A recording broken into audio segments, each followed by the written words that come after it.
want to show you guys one more thing on these good coyotes. We're shooting a 69 grain Sierra Blitz King of a 223, and these bullets are absolute hammers. You'll see in the video they drop in their tracks, and there's no entrance or exit hole on these coyotes, like it scared them to death.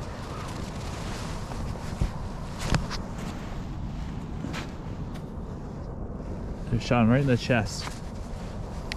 There's nothing. Same one thing on this dog. Shot him right in the chest. There's a little bit of blood on the snow right there. But other than that, just a good looking, no exit. There's probably the entrance right there, but yeah, so not a bad little double right there, first one of the season.